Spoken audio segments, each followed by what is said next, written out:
ngalokho ngiyakuyabela kanye nabakhulu yahlukanisa impango namabandla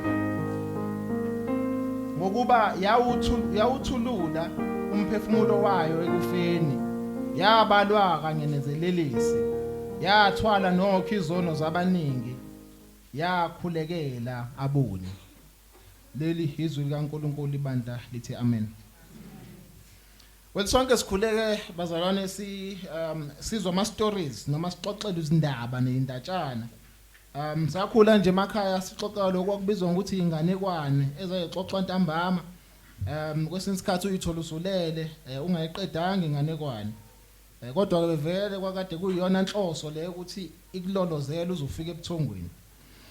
Sonke kodwa ke kunento eyodwa esivumelana ngayo ukuthi ayikho into enesidina njengendaba ene conclusion engekho satisfying.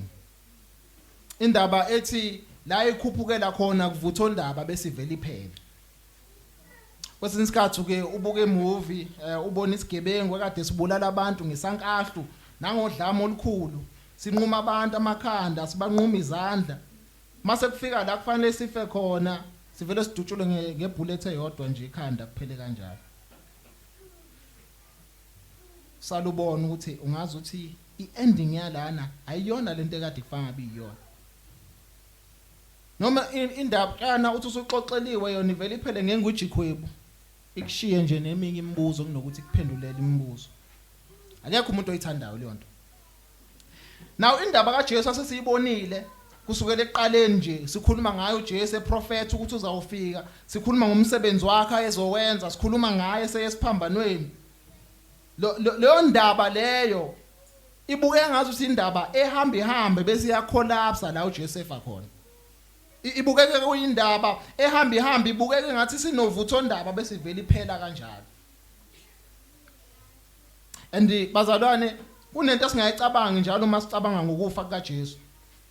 Baningi abantu abehlala bezalelwa kuma extraordinary circumstances. Bazalelwe imeni la khona kubonakala ukuthi akufanele ngabe kukhona umuntu okwazi ukukhula noma beyinto ethile eqhamuka kulama circumstances. So uJesu in that kuleyo regard wayengayena umuntu oyunique ngaleyo ndlela. Abanye abantu abangayikholwa ivirgin birth nokuthi wazalwa intombi babebuka ngazo ukuthi inganekwane leyo. Baningi abantu bezalelwe imeni engaqondakala. But ngaphezulu kwalokho ekuphileni kwakhe uJesu akasiye kuphela umuntu okwaclaim ukuba into enkulu. Bakhona abantu abafika ngaphambi kwakhe baclaim ukuba izinto ezinkulu kodwa kwaphela kanjalo ngabo. Uma sifunda incwadi yezenzo chapter number 5 uverse 36 to 37 wakhona yila khona abapostoli betshelwa khona ukuthi abayeke ukukhuluma ngegama lika Jesu. Ukhona oyedwa wasukuma kubona uyabachazela labantu ukuthi abayekwe abangaphazanyiswa bese achaza kuverse 36 to 37 athi ngokuba kulezi insuku ezedlule wasuka uthe uda wazenza umuntu omkhulu waba nabalandeli amadoda awu400 wabulawa kwathi bonke abamlandelayo bahlakazela baphela nya. Emva kwalokho kwavela uJuda waseGalile enzukwini zokubalwa kwabantu wadukisa abantu ukuba bamlandele naye wabulawa kwathi bonke abamlandelayo bahlakazela. Kwingqondo zalabantu ababekade bekhona abambona uJesu ephila enza zonke lezi zinto ekhuluma zonke lezi zinto ayikhuluma ukufa kwakhe kwabukeka ngazi ukuthi kuyisign yokuthi womunye walaba abade bepretend. Bonke labantu ade beyishaya izinto ezinkulu nabo kwaphela kanje ngabo baphela ngokuthi bafe.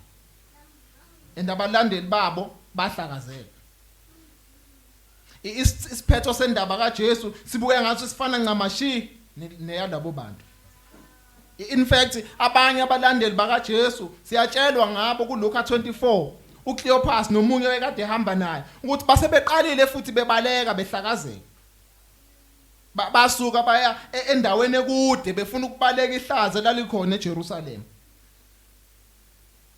Base beyinhlekisa eJerusalem akuthiwa bukani nina ekade nilandela lo muntu lo usefile nizothini manje nizokwenza njani manje. Nabo Theuda naba noJuda nabazenza into ezinkulu bafa kwaphela kanjalo. Nina ke ngicabanga ukuthi ngobani? Omunye wabo uzathi ekhuluma naye uJesu besamboziwe amehlo abo bengakamboni ukuthi ubani lo bahamba naye. Uthi thina bese sithembile ukuthi uyena oza kuhlenga uIsrael. Uthi kepha sekuyinsuku ezintathu zenzekile lezo zinto. So bahlala lapha eJerusalem belindile ukuthi mhlambe khona into ezokwenzeka. Usuku lokuqala ladlula, usuku lesibili ladlula. Abanye bababhinqa bathi bukana kwenze kulutho. Abanye baba bavele babonza baqoqa izinto zabo baphuma eJerusalem. Ithemba labo ngamanye amazwi seliphelile. Lokuthemba khuluma ngako la akakhulumi ngako ezinto eqhubekayo. Akasho thina sithembile ukuthi nguye ozohlenga uIsrael. Uthi besithembile. Ngamanye amazwi lelo themba lelo selishabalele seliphelile ngoba uJesu ufile. uJesu ufile. Akuseko nje lokho kodwa baningi abanye futhi ababekwazi ukwenza imangaliso izinto ezinkulu ezazingakholakala. Uma ufunda encwadini kaGenesis siyatshela ukuthi kwakukhona izanuse ezazikade zikhona ngaleso sikhathi. Uma uqhubeka uyofika kuNumeri ufunda indaba yabantwana baIsrael bese eGibhithe ubona ngisho izanuse zikaFaro esazenza imilingo. Sitshela ukuthi zaphonsa induku phansi zaphenduka izinyoka. Kwi-Old Testament siyabona time and again lokuphinda phindiwe ukuthi kukhona abantu ababenza imhlolo. kuDaniel lawo bantu bachazwa njengezanusa abathwebulayo amakhaledi nabahlola imhlolo. Ngamanye amazwi zonke izibonakaliso zika Jesu zonke izinto uJesu azenza abanye bazo abanye babengayidismiss abathi vele kade sasibabona abantu benza imlilo. Aqali ngabo ukuthi kube khona umuntu oqhamuka ayibize ngento enkulu. Aqali ngabo ukuthi kube khona umuntu ozalwa ngama circumstances anje a difficult engafanele ngabe kukhona into enkulu eqhamukayo kuyona. Aqali ngawo ukuthi kubonakala umuntu owenza izinto ezinkulu. So what? Yini lengaka ngalo Jesu? Buku ufile manje. Kuzawuthiwani? Ufile manje. And so indaba kaJesu uma ngase kuthiwa yaphelela esiphambanweni la ethi khona baba yamkela umoya wami ngabe nathi asikaze sihlangana. Ngaba abalandeli bakhe bahlakazeka kwaphela kanjalo. Babe yophenduka isaka kukhulunywe ngabo noTheuda noJuda waseGalile. uJesu wayeyobalwa nalabo bantu ukuthi babe khona abaqhamuka bazenza into ezinkulu. But last funde khona indaba ayipheli kanjalo. Isiprophet osika Isaiah sikhuluma ngayo uJesu ebulawa esiphambanweni siyambona kuthiwa washawa nguNkulunkulu. Kwafanele uNkulunkulu wakubona kufanele ukuthi ambulale uJesu. And so siyayibona indaba yakhe siyambona echazwa njengomuntu oyengenaso nesimo esingaka ukuthi akabukeke wayengena iglory. Siyambona eshawa efelwa ngamathe enziwe into engayilutho. Uma sifunda ku Psalm 22 sitshengiswa nanokuthi abangani bakhe bamjikela. Uthi mina ngiyinto yalutho ngiyimpethu. Simbone ngelutho esesiphambanweni. Simbonefa.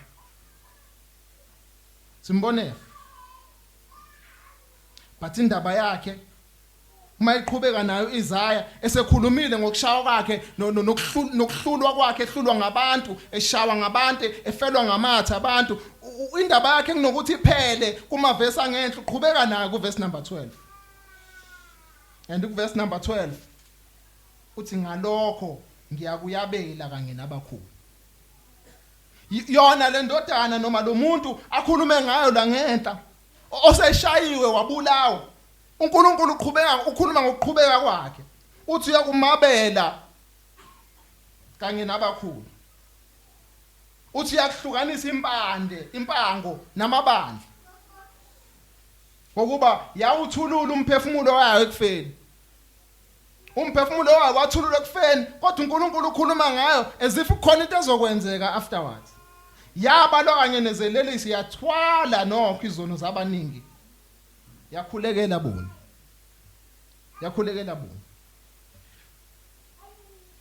uJesu simboniswa esemandleni, simboniswa enikezwe isabelo thizeni ekufanele ukuthi abuse phezukwaso.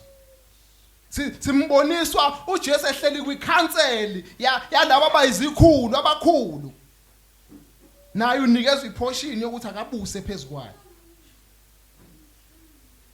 Simvezelwa uJesu yiqhawe elibuye empini linqobile lizohlukanisa impango.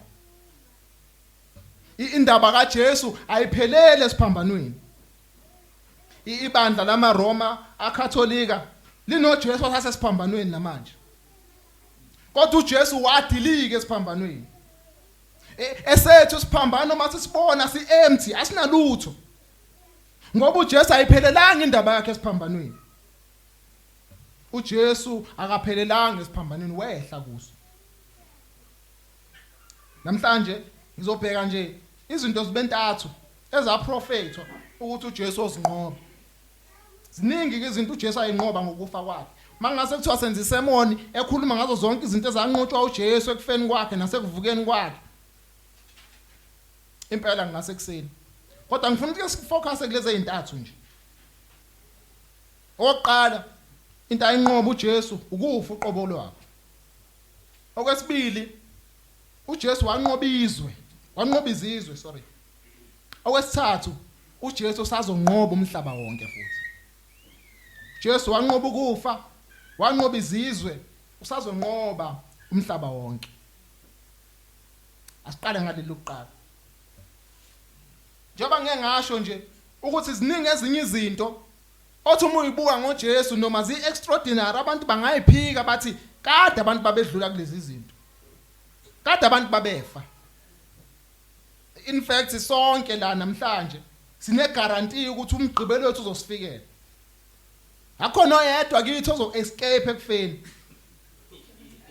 Uma nje inkosi ingakabuyi sonke silindwe emigodi yethu.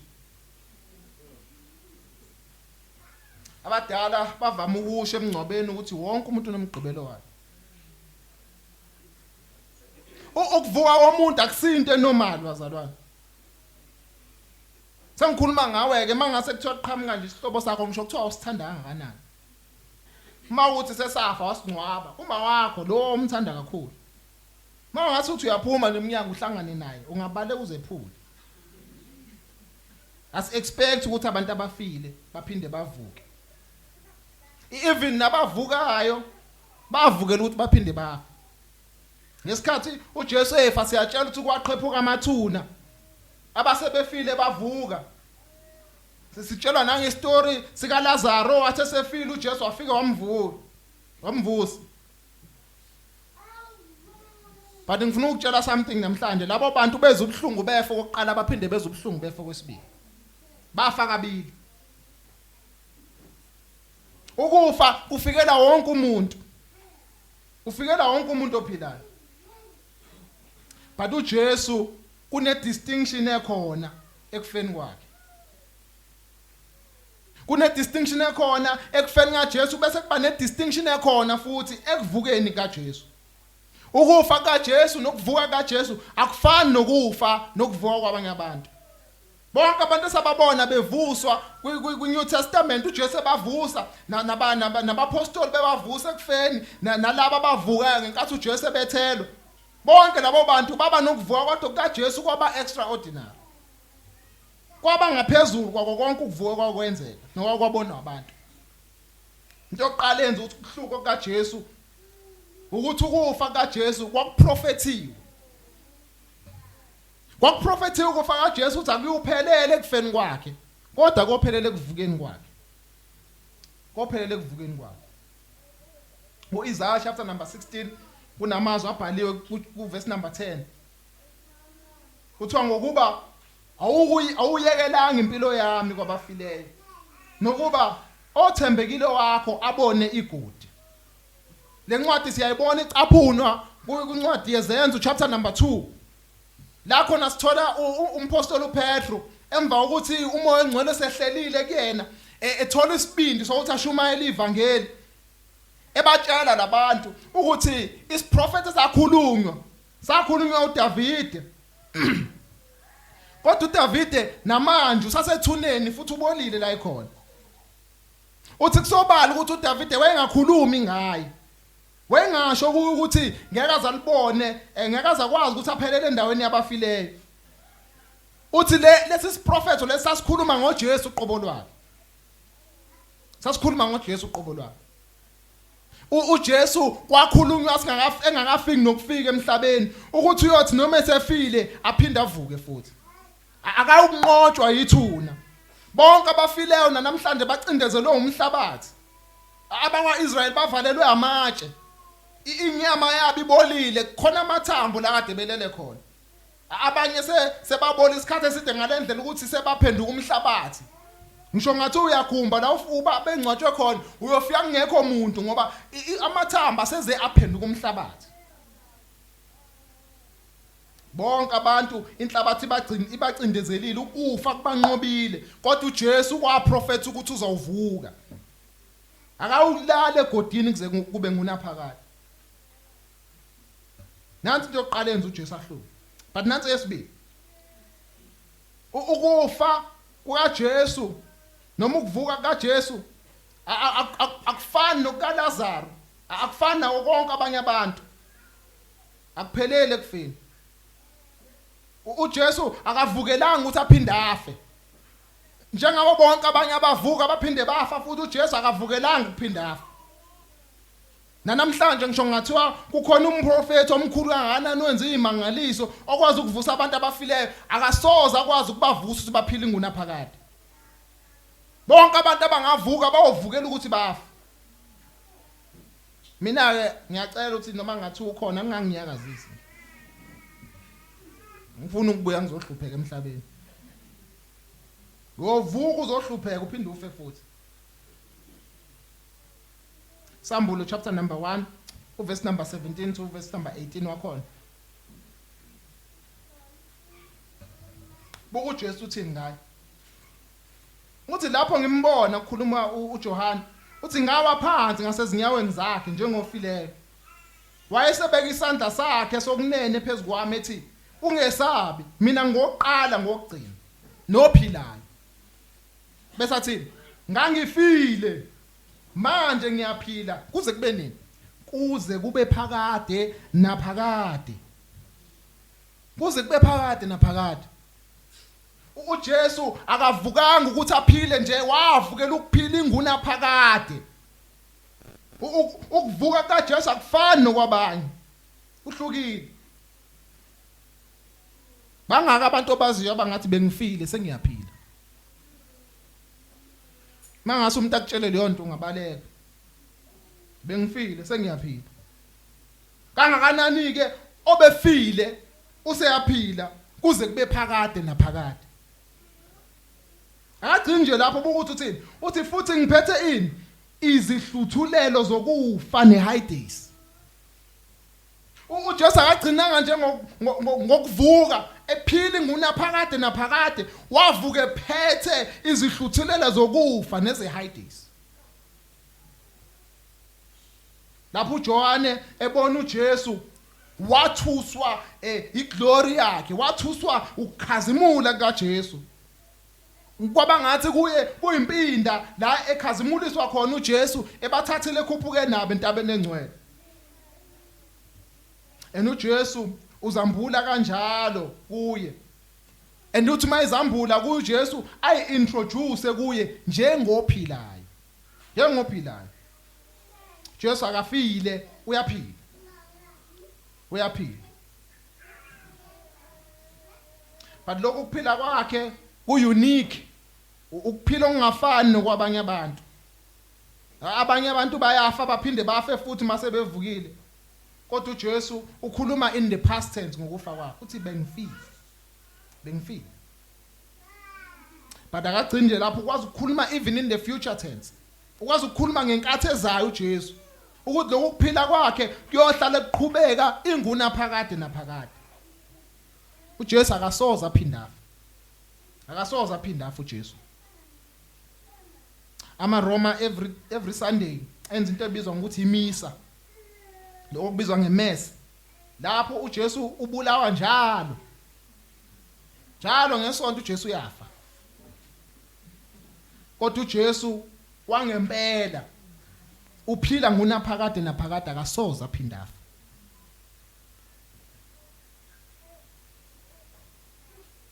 Bazalwana ukufa kuyinto esimanga.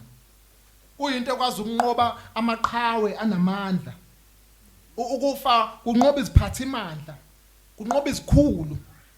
Ukufa kunqoba ngisho abacebileyo. Akukho noyedwa umuntu ongakwazi ukuthi alwe nokufa ngobuqhwaga bakhe. Ukufa mase kufikile ngisho nesiqhwaga iqobo siyathoba. Ngisho ngathiwa khona umuntu onemali yonke emhlabeni, yonke into emhlabeni ngeyakhe, uyigazili yonema ukuthi khona into kanjalo. Akasoze lo muntu akwazi ukuthi agolozele ukufa ngokusa kubribe. Kufa kubribe. Kufa kuthatha ibribe, kuthatha umuntu. Bari ukuthi uJesu abonakalisa ubuNkulunkulu bakhe, wazinikela yena ekufeni, akanqotshwanga ukufa. uJesu akamanga ngobuqhwaga. uJesu akamanga ngobucebi. uJesu akaphathanga lutho yokuthi azothenga impilo yakhe ekufeni. uJesu akanegotiateanga nokufa, kodwa waziyela yena ekufeni. Waziyela yena ekufeni uJesu. iBhayibheli lisivezela ukuthi uJesu waficwa ukufa. Njengoba sonke ukufa kuyosifica. Ukufa akumfici umuntu ekulindele. Ukufa kumfica umuntu ngalesi sikhathi engakulindele ngakho. But uJesu wafa when he was good and ready. Uze umuntu mayidelela uthi akenzi into athi ngizoyenza when I'm good and ready. uJesu akafanga ngesikhathi esi-inconvenient. Afanga ngesikhathi abengafuni ukufa ngaso. uJesu wafa ngesikhathi esifanele. When he was good and ready, uJesu wafa. Wathi uJesu eseqedile konke abezokwenza, esewuphuzile uvinika, esefezekise yonke imibhalo, wathi kufezile. Wathi kufezile. Emva wathi nginikela umphefumulo wami kuwe baba, wagebisa ikhanda lakhe wafa. I think kwesinye isikhathi ukufa sesikumagine njengasemamovini. La abantu basemamovini bafike eqale bakhulume khona amazwi okugcina bese bavala amehlo bayafa. Qala valelisa umuntu. Ukufa kwangempela kwenza njalo.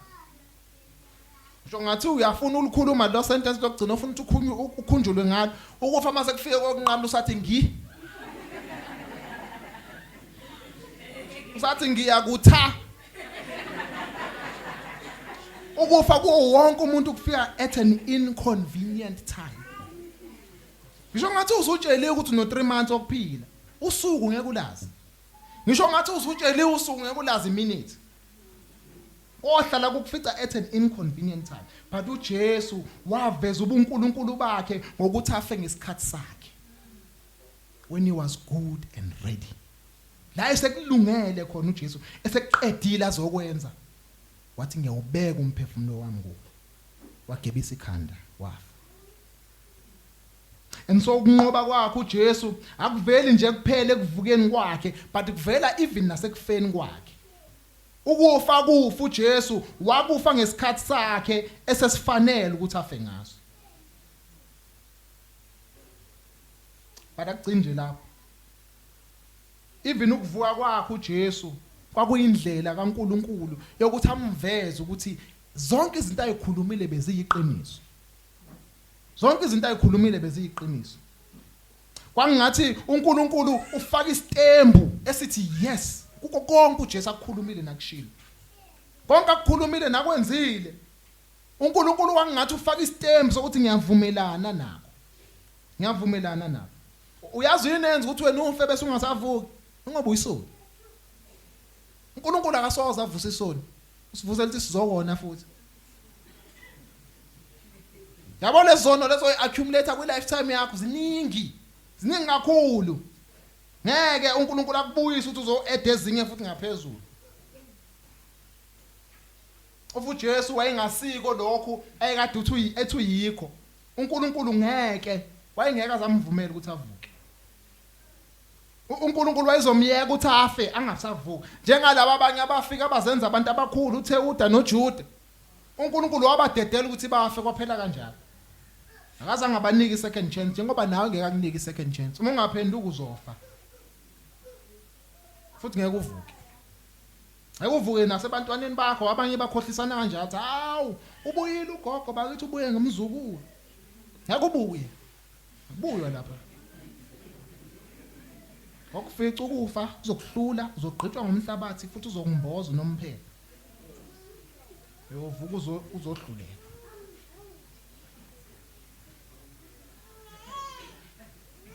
Jesu simvezele embhalweni ukuthi uNkulunkulu owamvusa kwabafileyo. Jesu akazivukelanga kwabafileyo. Wavuswa nguye uNkulunkulu. And kwakubalekile lokho. Hayi ngoba uJesu engenawo amandla okuzivusa yena. Kodwa kwakubalekile ukuthi uJesu avuswe nguye uNkulunkulu ukuze kubonakala ukuthi ungothunyiweyo kaNkulunkulu. Kwakufanele ukuthi avuswe nguNkulunkulu uqobo ukuze kubonakala ukuthi uNkulunkulu uvumelana naye ukuthi akavuka. Enye into kumele ukuthi uyinothise le. Kuba bonke abantu abavuswa abaprofeti kwiOld Testament nabavuswa abapostoli nabavuswa uJesu uqobo. Akukho noyedwa wavuswa uNkulunkulu uqobo. Khona yedwa umuntu ovindicate uNkulunkulu. uNkulunkulu amfakela isitembu wathi wena ungolungileyo vuka kwabafileyo. uJesu nguye yedwa wavuswa uNkulunkulu uqobo. Lamandla avusa uJesu ngamandla kaNkulunkulu Baba. Ngoba uNkulunkulu Baba wayemvuma ukuthi uJesu yiyo ngempela lento akade ethi uyiyo. Uyiyo ngempela lento ayithi uyiyo. Not only this, but notice ukuthi iauthority yakhe ihamba izifike iphi uJesu. Notice ukuthi ihamba izifike iphi. Buka lapha encwadini yesambulo la sifunde khona. Akagcini ngokuthatha uphila kuze kube phakade naphakade uthi futhi ngiphethe izihluthulelo zokufa neHades. iAuthority uJesu avuka nayo yayinkulu ngalendlela leyo ukuthi ayingeke izinikeze omunye umuntu ngaphandle kwalowo vindicatiwe uNkulunkulu. Ngaphandle kwalowo approviwe uNkulunkulu wamfakela isitembu wathi ufanele ngempela ukuvuka lo. Uvuke neauthority enkulu kakhulu. Ukunqoba kaJesu kwangekho nje kuphela ekutheni akumficanga ukufa ngesikhathi esi-inconvenient. Kodwa uJesu waziyela. Akukho nje kuphela ekutheni uJesu ukufa kukwazanga umgcina but wavuka. But ukunqoba kaJesu enqoba ukufa kusemandleni akhe ukuthi avule aphinde avale ukufa neHades. uJesu uphethe ihluthulelo uyavula uyavala kwabafayo nabaphilayo. Abantu bahlale befaka izikhonkwane emzini yabo bethi bavala ukufa. Abanye bahamba bayoshisa impepho becela emsamo ukuthi abangasekho bavala ukufa. Abanye bakuthiwa bagibela imfene namanje ngisafuna ukubone nje lona. Befuna ukuthi kuvule ukufa ke bona. Abantu bazama ukumanipulate ukufa.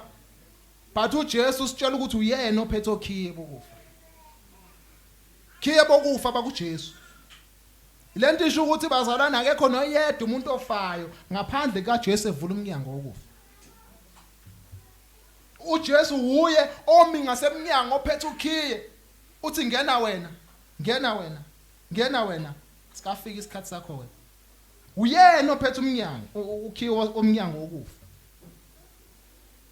Kufa bazalwana kuvalwa isikhonkwana kuvalwa nabakini abangasekho but kuvalwa umnikazi wakho uJesu owakunqoba. Jesu wakunqoba. Ukufa kungokwakhe. Ukufa kungokwakhe. Sonke njengoba sinomgqibelo bethu nje kade ngikhuluma sonke sovulelwa uyena uJesu. Uyena wazi izikhathi zethu zokufa, wazi ukuthi sophila izikhathi ezingakanani. And uJesu ngesikhathi esifaneleke la siyobe si-inconvenient ekuthina khona kuyena siyobe si-convenient yovula umnyango athi ngena. Ayikwazi ukugoloza haya ngakabikho ready mina. Sacela ukutshela izingane zami iqala. Cela ukulungisa ama-affairs ami. uJesu uvula umnyango adonsa umuntu amfake phakathi. Phela agcini nje lapho uJesu akanayo nje kuphela ukhiye wokuvula umnyango wokufa. Kodwa uphethe isihluthulelo se-high days. Even i-high days indawo yabafileyo ingaphansi kwegunya likaJesu. It is under his authority. La bantu becabanga ukuthi khona bazoya kwabaphansi kwabakubo. Hayi ngikutshela indaba ebhlungu namhlanje kukhona uJesu lapha. Yabona la ucabanga ukuthi khona umndeni wakho uzongena kanjani emndenini abafuna ukunqunqa inyawo abantu bafika nemlenze ebolile esibhedlela athi umuntu hawo ngeke ngene emndenini manje ususa. Lapha emndenini ke la ucabanga ukuthi uyakhona ukhona uJesu khona. Yabona uJesu omnyevulela ongamfuni. Lo Jesu omphikayo. Lo Jesu ongafuni ukuthi ugobe ngaphansi kweauthority yakhe. Uyena okuleya ndawo yabafileyo. Igunya lakhe likhona lapha. Likhona lapha. Akukho abakini abangasekho. Ukhona igunya lika Jesu. Ngoba uJesu yena okunqobile ukufa. Jesu yena okunqobile ukufa. But nako kwesibili uJesu wanqoba izizwe. Wanqoba izizwe. Asivule kwiHubo chapter number 22 verse 27 to 31.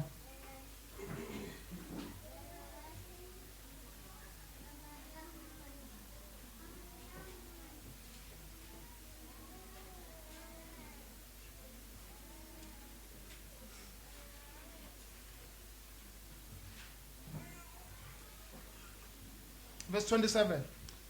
Yonke imkhawulo yomhlaba iyokhumbula bese iphendukela kuSimakade. Nayo yonke imindeni yezizwe iyokhothama phambi kwakho. Ngokuba umbuso ngokwaSimakade. Nguye obusa izizwe. Bonke abomhlaba abacebileyo bayokudla badumise.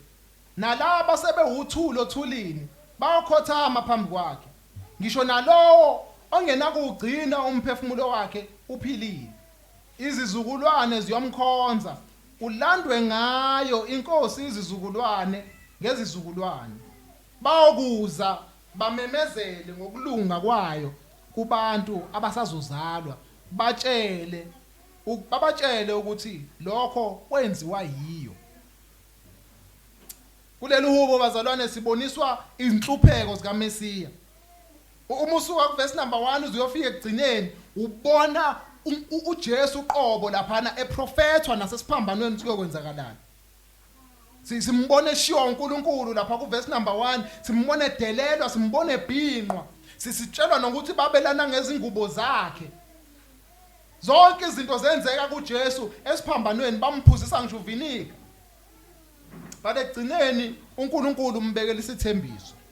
Umbekela isithembiso. Uthi zonke lezi inhlupheko azizona nje inhlupheko zezeleze. Uthe umfundisi uStephen eqaleni eshumayela la wathi kwakunenjabulo eyayingaphambi kwakhe. Kwakunenjabulo eyayingaphambi kwakhe. MaHebheru chapter number 12 verse number 3 usho kanjalo. Uthi ngenxa yenjabulo eyayibekwe phambi kwakhe wabekezelela izinhlupheko zesiphambano. Wabekezelela inhlupheko zesiphambano. Firstly, into esitshengiswa yona lapha kuverse number 27 ukuthi igama lakhe liyodumisa umhlaba wonke bese yena ekhothanyela. Sisitshengisa ukuthi futhi uyobusa izizwe ngezizwe kuverse number 28. Sikhonjiswa ukuthi uyokhonzwa yizizwe for izizukulwane nesizukulwane. Even nabasazozalwa sitshela ukuthi bayokhonza lo owahlupheka. Lokuhlupheka kwakhe lezi inhlupheko zesiphambano esikhondiswa zona la lokudelelwa kwakhe lokushawa kwakhe akuzuphelela nje kuthena shawa kodwa kokwenza ukuthi igama lakhe lidunyiswe izizukulwane ngezizukulwane. And siyasibona nje isiprophet osifezeke. Siyasibona nje isiprophet osifezeke. Sambulo chapter number 7 verse number 9 to 12. Emveni kwalokho ngabona kwakunesixuku esikhulu esasingena kubalwa sivele ezizweni zonke emindenini kubantu nezilimi, simi phambi kwesihlalo sobukhosi naphambi kwewundla, sembethe izingubo ezimhlophe, siphethe amahlamvu esundu ngesandla, samemeza ngezwi elikhulu sathi, insindiso ingeyaNkulunkulu wethu ohlezi esihlalweni sobukhosi neyewundla. Izingelosi zonke ezazimi zihaqa isihlalo sobukhosi, amalungu nesidalo ezini zawa phansi mbo ngobuso phambi kwesihlalo sobukhosi, zakhuleka uNkulunkulu zithi, amen. Udumo nenkazimulo nokuhlakanipha nokubongwa nokuhlonishwa namandla nokunqoba kungokukaNkulunkulu wethu kuze kube phakade naphakade. Sikhona esisodwa isizwe esinikwe enye indlela yokuza kuNkulunkulu. Zonke izizwe zibizelwe kuJesu. Zonke izizwe zibizelwe kuJesu. Kwiconference edlule safunda kuZenzo 17 sabona uPauli efika kubantu baseAthene, and kuverse number 30 to 31 wakhona ubatshela lamazwi uthi ngalokho uNkulunkulu wazithalalisa izikhathi zokungazi, kodwa manje usememezela ukuba abantu bonke ezindaweni zonke baphenduke, ngokuba umisile usuka zokwahlulela ngalizizwe ngokulunga ngomuntu ammisele khona, lapho enika bonke ithemba ukumvusa kwabafileyo. Ukuvuka kaJesu kwabafileyo kwanika ithemba kubantu ukuthi ngempela bazokwazi ukuthi basindiswe ngayo. Bazokwazi basindiswe ngayo. Akukho noyedwa omunye umuntu kuba bonke abaclaimayo ukuthi bathunyelwe ezizweni ngezizwe ukuthi abambosindisa abantu. uShemba uthi uthunyeliwe kubantu abamnyama, uBuddha uthi uthunyeliwe kuMandiya, uKrishna uthi uthunyeliwe kuMandiya amanye, amaChina nababo. Akhona yedwa uNkulunkulu amvindicate noma amfaka isigqivizo ngokumvusa kwabafileyo. uJesu ukuvuka kwakhe kwabafileyo kwakuyithemba lokuthi ngempela izizwe zonke zibizelwe kuye. Izizwe zonke zibizelwe kuye. uNkulunkulu uphe uJesu ukuthi akathole ifa lezizwe ngezizwe. Izizwe ngezizwe ziyimpango kaJesu njengoba sifundile kuIsaiah 53. Mina nawe siyimpango kaJesu ekunqobeni kwakhe. uJesu unikeziwe ukuthi athole impango yaMandiya, athole impango yabantu abamnyama, athole impango kubelungu, athole impango kumaChina, bonke abantu abakhile ebusweni bomhlaba banikezwe njengempango kuJesu. uNkulunkulu wenza ukuthi izizwe ngezizwe zibe impango yakhe. Wenza ukuthi izizwe zisho ngezilimi ezahlukene.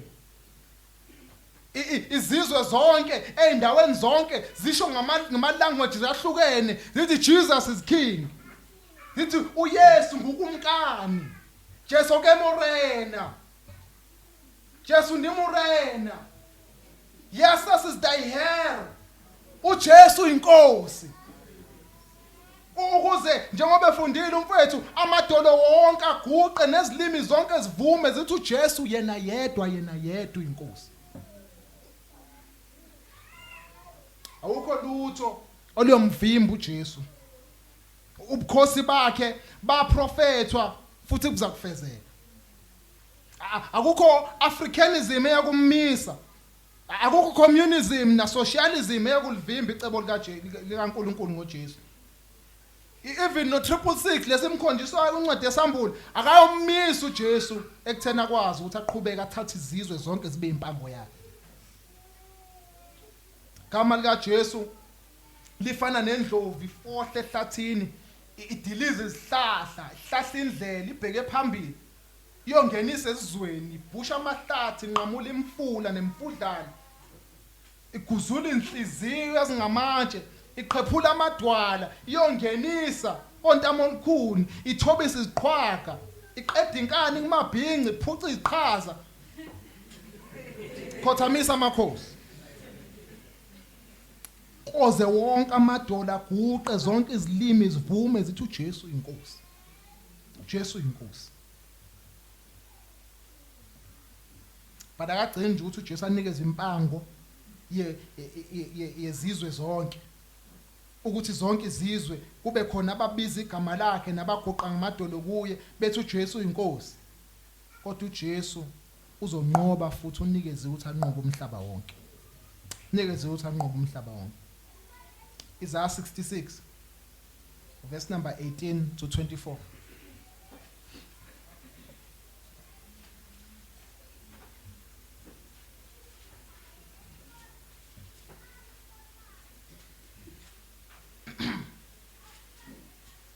Uthi ngiyayazi imisebenzi yabo nemicabango yabo. Ngiyeza ukuzobutha zonke izizwe nezilimi. Ziyakufika ziyibone inkazimulo yami. Ngiyakubeka isibonakaliso phakathi kwazo. Ngithumele abasindisiweyo babo kwabezizwe. eTharashishi, ePhuli naseLudi. Abantsala umtsalo eThubhali naseJavani, eziqhingini ezikude, ezingawuzwanga umbiko ngami, ezingayibonanga inkazimulo yami, ukuze balande ngenkazimulo yami ezizweni. Bayoletha njengomnikelo kusimakade bonke abafowenu bevele ezizweni zonke ngamahashi, ngezinqola, ngezinhlaka, ngemnyuzi nangamakameli. Bayoze entabeni yami engcwele iJerusalema, kusho usimakade. Njengalokho abaka-Israyeli bewuletha umnikelo wabo ngesitsha esihlambulukileyo endlini kaSimakade, ngiyakuthatha abanye babo babe ngabapristi bakaLevi, kusho uSimakade. Njengalokhu izulu elisha nomhlaba omusha engiyakukwenza kuyakuma phambi kwami, kusho uSimakade. Kanjalo izizukulwane zakho negama lakho liyakuma, kusukela ekwethwaseni kwenyanga kuya kwenye, kusukela kwelinye isabatha kuya kwelinye. Bonke abantu bayofika bezokhuleka phambi kwami, kusho uSimakade. Bayophuma babona izidumbu zabantu abaphambukile kimi, ngokuba impethu yabo ayikufa nomlilo wabo awukuyucima. Bayoba isinengiso kubo bonke abantu. Sekwaba into efana nepoem nje ukuthi sithi uJesu uyabuya. But ezinye zama promises lezi uNkulunkulu asinika zona ukuze asinikeze ithemba ezweni lezono thina esikholwayo. Into engamele siyikhohlwe le, into engamele sikhumbuzane yona ukuthi uJesu uyabuya. uJesu uyabuya. But into eyenza ukuthi abantu bakhohlwe kwesinye isikhathi ukuthi uJesu akazile nje kulabantu abakholwayo ukuthi bazombona kuphela. uJesu akazile kubantu bakhe kuphela mayesebuya ukuthi azobonwa yibo, but wonke amehlo azombona. Awabakholwayo nabangakholwayo. Unecule sasilihlabela nabamgwazayo bawumbona. Ku-chapter 66 sivezelwa lokho kuvela kukaJesu. Leyo advent kaJesu, lokho kuqhamuka kukaJesu, lokho kubonakaliswa kukaJesu. uJesu uze kubo bonke abantu emhlabeni. Bonke abantu emhlabeni bangabakhe, bangabakaNkulunkulu.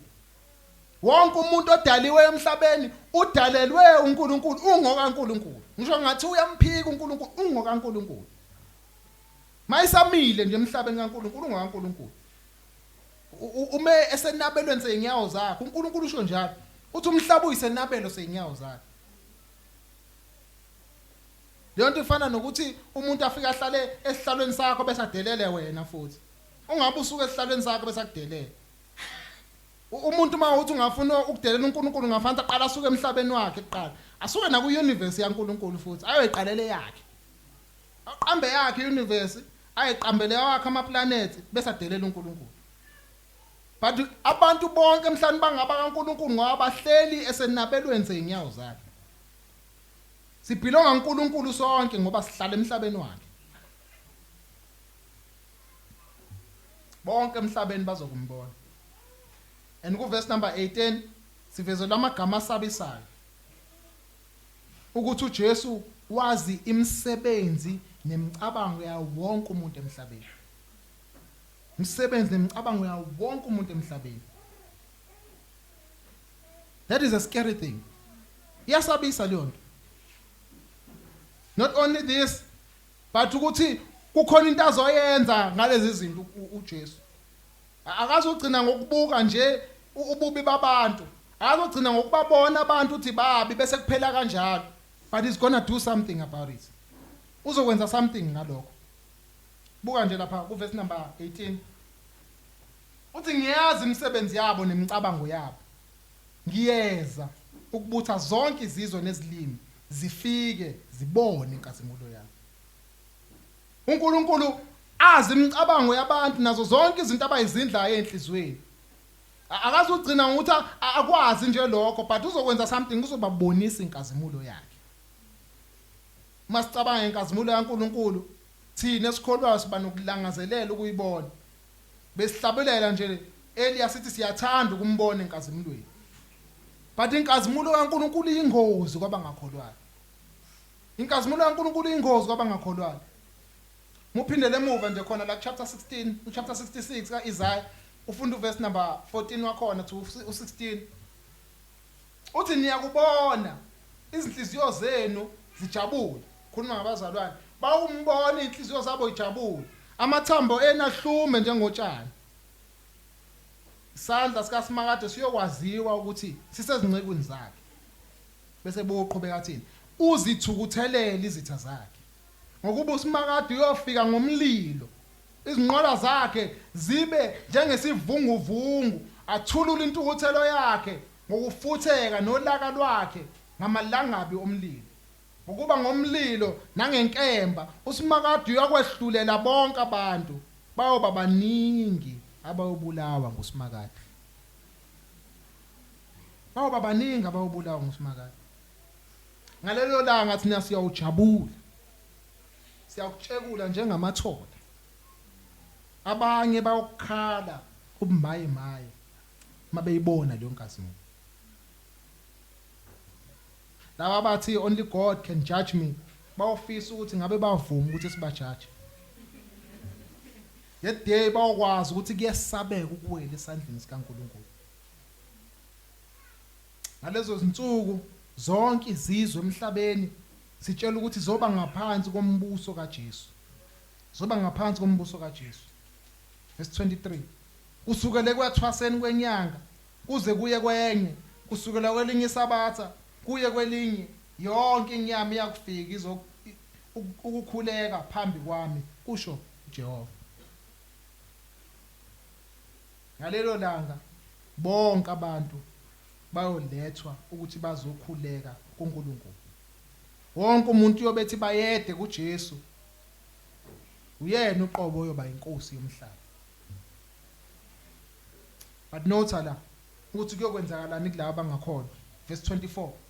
Uthi bayophuma babone, khuluma ngalaba ababezokhuleka kuye, bayophuma babone izidumbu zabantu abaphambukile kimi, ukuba impethu yabo ayikuyikufa nomlilo wabo awuyikucima, babe isinengiso kuyo yonke inyama.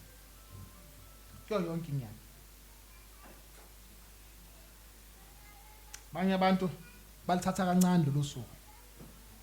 uPetro ukhuluma ngabo incwadi ka2 Peter chapter number 3 uverse 3 to 4 wakhona.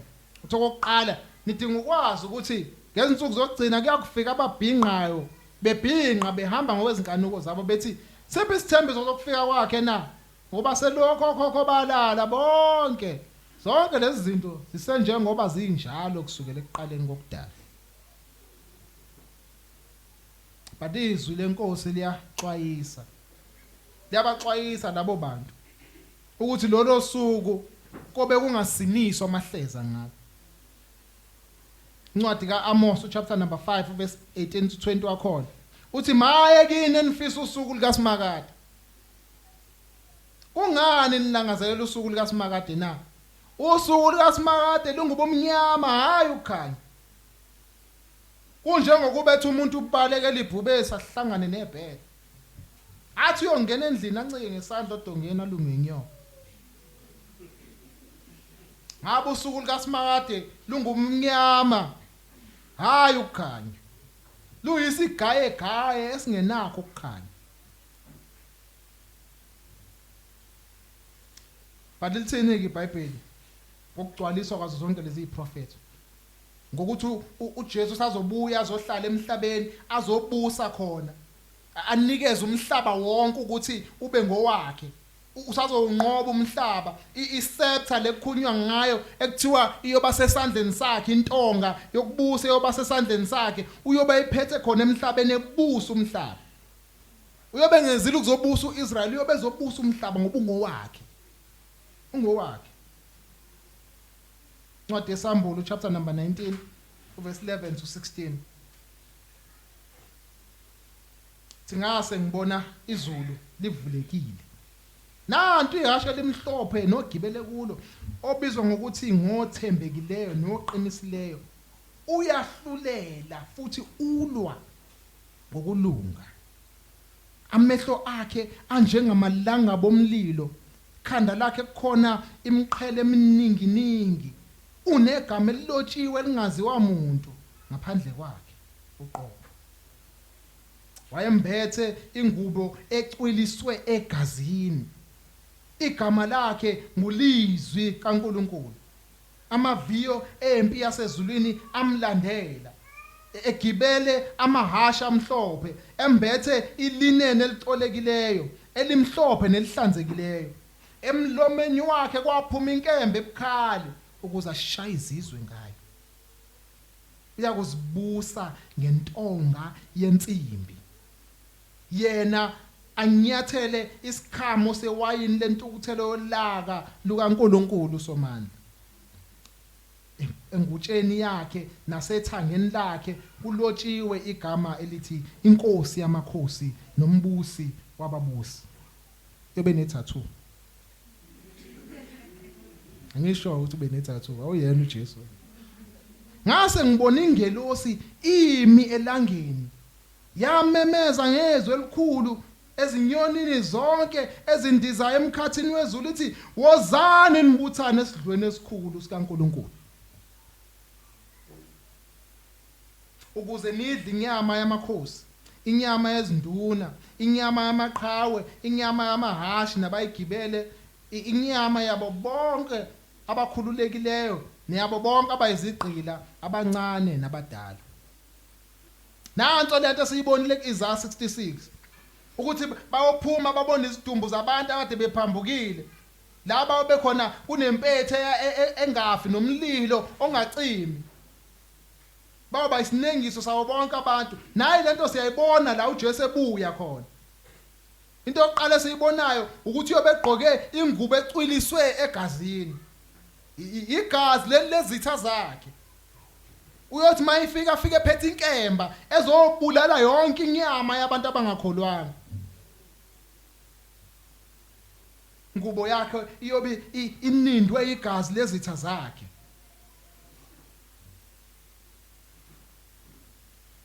Kakuthi nje lapho siyatshela ku verse number 14 ukuthi akazili ukuthi azoncengana nezizwe akazili ukuthi azoyivulela isandla azokhuluma nazo kahle cha uzoshaya izizwe unenkemba uzoshaya izizwe ngayo and nokubusa kwakhe uzobusa ngentonga yensimbi uzonyathela kune picture yenzayo la verse number 15 uthi uzonyathela isikhamo sewayini lentukuthelo yolaka likaNkuluNkulu mawukuthi wake wabona isikhamo sewayini la kwakhiwa khona iwayini ngekhathi zakudala lalifakwe entweni engazi ukuthi iyisaka bese kukhanywe kuphuma iwayini lapho kuphuma amanzi okuyiwona azogcina iprocess akhipha iwayini kodwa kwesinye isikhathi kwakwenzeka ukuthi ngenxa ukuthi abantu abakwazi ukuthi bakhame kahle abanawo amandla ukuthi bakhame yonke into kube khona iwayini elisalayo khona lapho kuma grapes kodwa uJesu yena uthi uzosinyathela uzosikhamo sewayini lentukuthelo yaNkuluNkulu enze sure ukuthi yonke drop yalo falls down akho ngisho iconsa lelincane lolaka likaNkuluNkulu eliyoba reserved yonke intukuthelo kaNkuluNkulu iyowiselwa phezulu kwabantu abangamkholwanga uJesu every drop of it uNkuluNkulu will not hold back anything akazovimbela lutho uNkuluNkulu athi hayi asibanike ulakana nje oluncanyana kobe kuyi perfect justice kaNkuluNkulu kobe ulaka oluphelelisiwe kaNkuluNkulu liyobe lidedelwe lonke and uJesu uzokwenza sure ukuthi isikhamo sikhipha ngisho le last drop yalo lo wine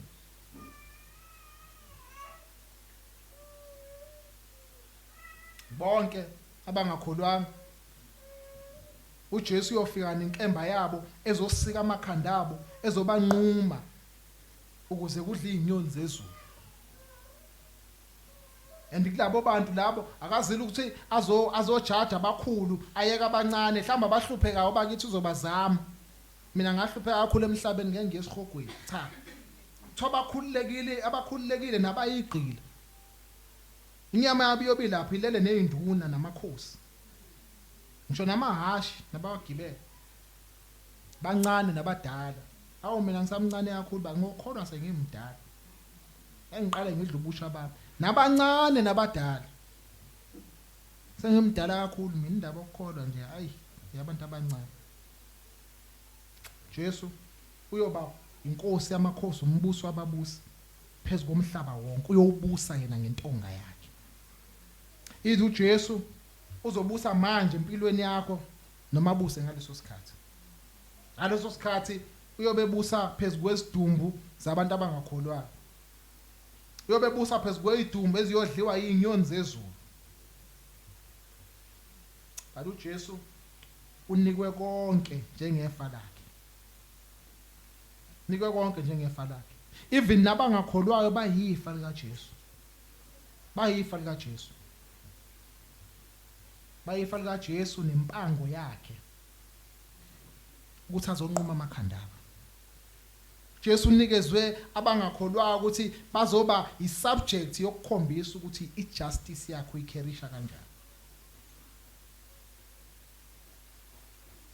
Bayimpango yakhe uzobanqumela ukuthi babe yidili lezinyoni zezulu. Umbuso kaJesu uyobu uhlanziwe of konke okungalungi. Yonke into engalungile iyobikhishiwe embusweni. Bonke ababi bawe beslaughtered bawe benqunyiwe banikezwe babe yi-dessert to impethu engapheli. Impethu engapheli yobe ifeast throughout. Angivale ngalamazwi. uJesu simbonile enqoba esazonqoba. Ngabe sinamapha amazaba ongaziniki kuye. Yini esenza ukuthi singafuni ukuba yikhonzi zakhe kusekuhle. Singakabi impango yempi yakhe na. Ncwadi eSambulo chapter number 5. Kwathi lapho kufanele ukuthi kuvule incwadi yokwehlulela kaNkulunkulu. Kwangavela umuntu emhlabeni nasezulwini. Wathi lapho uJohane ekhala elinye lamalunga lathi kuye ungakhali ngonyama yesizwe sakaJuda impande kaDavid inqobile ukuze ivule incwadi nesishicilelo sayo eziyisikhombisa.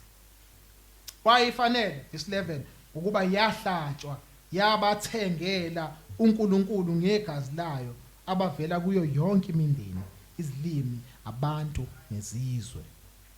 Yabenza baba ngumbuso nabapristi kuNkulunkulu wethu babuse emhlabeni. Indaba kaJesu ayiphelele esiphambanweni. Iyadlula iye kunqobeni kwakhe enqoba ukufa enqoba izizwe enqoba umhlaba ewubusa ngentonga yakhe. Kule ndaba njengoba kade ngikhulumile ekuqaleni istarring salo uJesu. Kwathi la khona isifika kuvutho ndaba indaba kwangathi uJesu uyafa. Kwangathi kufa istarring. La kufanele ngabe khona iyacishwa leyo movie kuthiwa isiphelile le movie. uJesu wavuka kwabafileyo. Wavuka kwabafileyo. Indaba yokusindiswa kwethu iwuvutho ndaba yomsebenzi wakhe uJesu. Andikhona lento ebizwa ngokuthi iphola vutho ndaba. Lelo phola vutho ndaba lisekupheleni lapho kosindiswa khona ngisho uIsrael uqobo. Bonke abantu bayoba ngaphansi kombuso wakhe. Umhlaba wonke uyovuma igama likaJesu. Uyowubusa ngokulunga kuze kube yizulu elisha lomhlaba omusha. uJesu ngonqobileyo. uJesu ngonqobileyo. But enkulu ievidence yokunqoba kwakhe uJesu yithina. Nangu uJesu wanqoba inhliziyo ezilikhuni zethu. Nangu uJesu wafika ingqondo zethu ibuthiwe noma zithwetshuliwe uSathane. uJesu wafike wazilanda wayinqoba. Jesu ubusa kithi njengamanje, umbuso wakhe uyabonakala. Ubonakala kithi. Uyiqhawe elinqobile empini. Ngesimthanda kakhulu. Asikhuleke. uNkulunkulu wethu omuhle, ise wenkosi yethu Jesu Kristu. Onkosi, icebo elihle kangaka lensindiso lalodotshwa ubani.